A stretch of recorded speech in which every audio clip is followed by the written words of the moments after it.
안녕하세요. 오늘은 여러분께 비곱표기법, 시간복잡도 개념을 부셔드리도록 하겠습니다. 창을 확대해 볼게요. 비고 노테이션이란 무엇일까요? 알고리즘의 효율성을 예측할 수 있는 척도인데요. 대문자 5에 괄호치고 이렇게 다양한 기호들로 나타냅니다.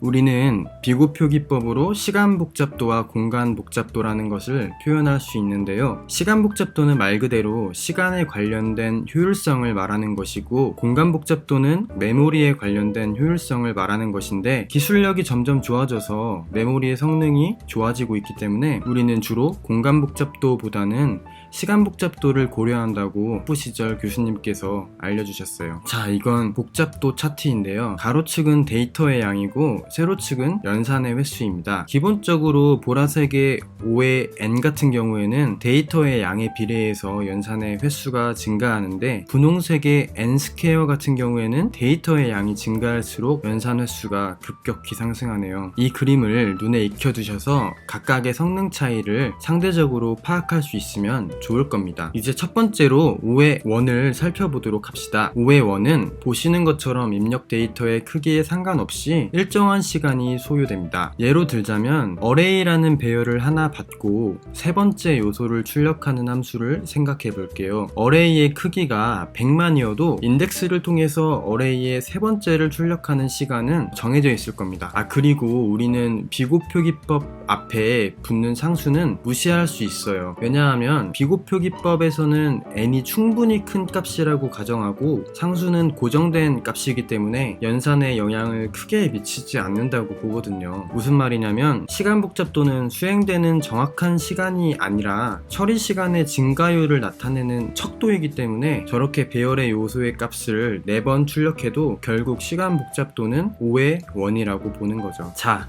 이제 두 번째로 5의 로그 n을 생각해 봅시다. 대표적으로 바이너리 서치의 시간 복잡도를 5의 로그 n으로 설명할 수 있는데요. 데이터의 양에 따라 소요되는 시간이 5의 n보다도 작습니다.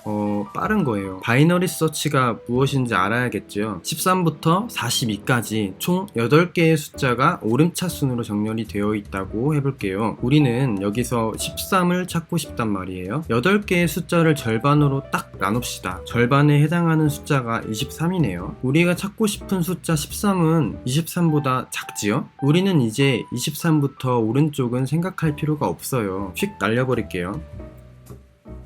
자, 이제 4개가 남았는데 여기서 또 절반을 찾아볼게요. 우리가 찾을 13이 절반에 해당하는 16보다 작지요? 그럼 아까처럼 오른쪽은 생각할 필요가 없어요. 남은 2개에서 또 절반을 찾고 우리가 찾을 13은 15보다 작고 13이 있는 위치를 결국 찾게 되었어요. 네, 여러분, 우리는 총 8개의 숫자 중에서 1번, 2번, 3번, 3번만 비교해서 원하는 숫자를 찾을 수 있었어요. 계속 절반씩 나눠서 비교해서 말이죠. 데이터의 크기가 n이라고 했을 때 결국 로그 n만큼이 소요된 거예요.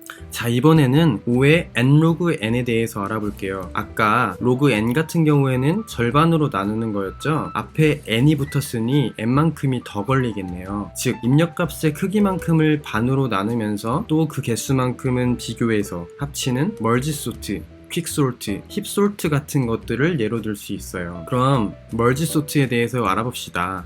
이렇게 데이터를 계속 반으로 나눠요. 계속요. 하나가 남을 때까지요.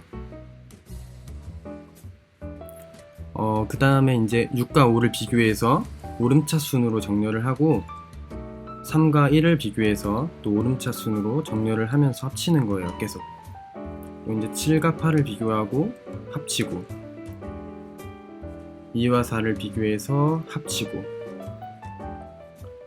또 5와 1을 비교해서 오름차순으로 또 3과 5를 비교해서 또 이렇게 다시 합치고 3과 6을 비교해서 합치고 분할했던 것을 비교하면서 합치게 되는 거예요.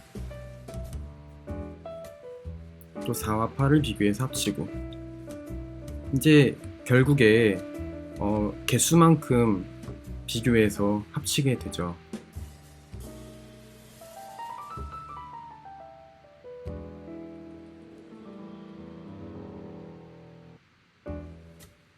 네, 이제 다 합쳤네요.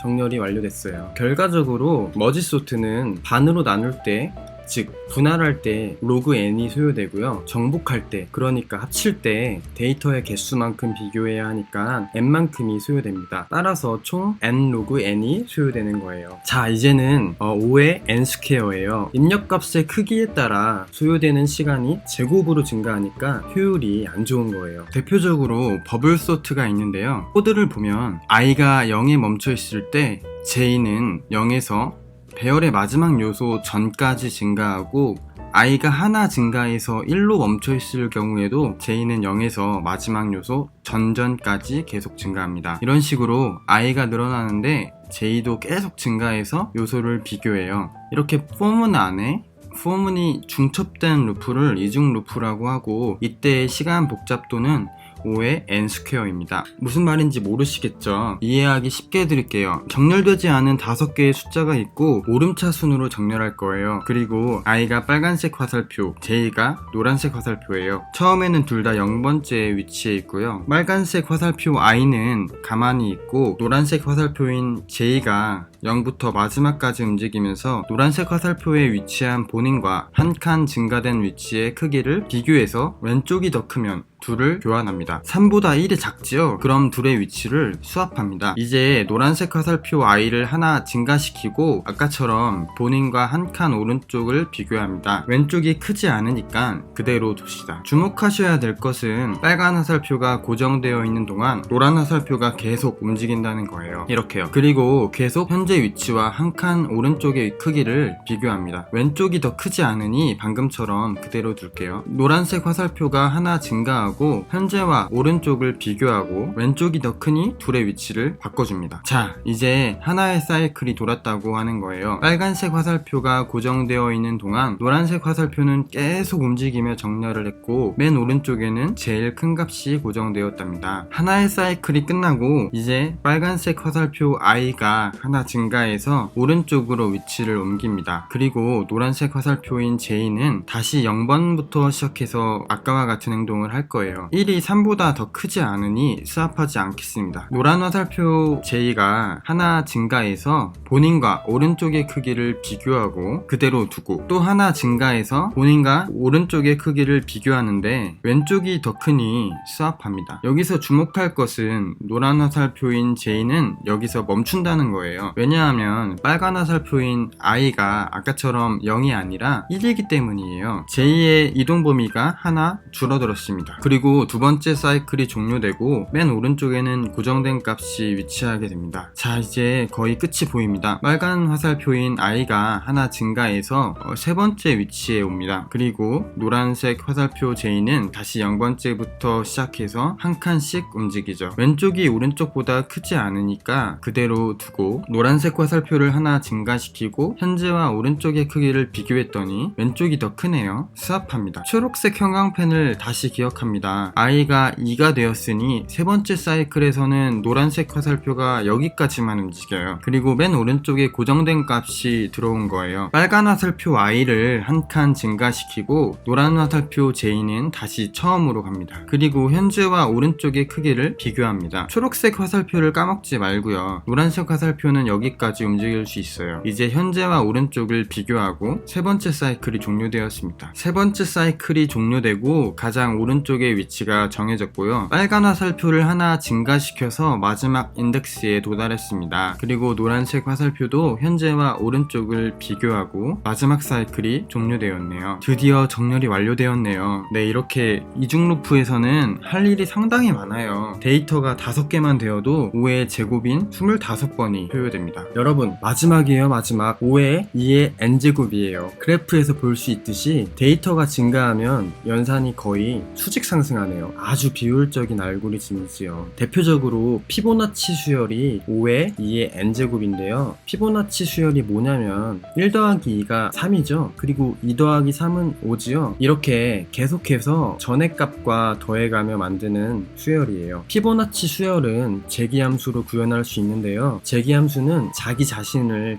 계속 호출하는 함수를 말하는 거예요. 이렇게 함수가 매번 호출될 때마다 전의 것과 전전 것을 호출해서 더해 구해야 됩니다. 상당히 느린 방법이기 때문에 코딩 테스트에서 피보나치 수열을 구현할 때에는 제기를 사용하지 않고 메모이제이션을 이용해서 구현하는 문제가 출제되지요. 이렇게 제기가 한 번 진행될수록 가지가 2개씩 증가해서 가지는 2의 n제곱으로 증가하게 됩니다. 엄청 무서운 속도로 증가하는 거예요. 저 무서워서 이제 더 이상 못할 것 같아요. 이제 컴퓨터를 끌게요.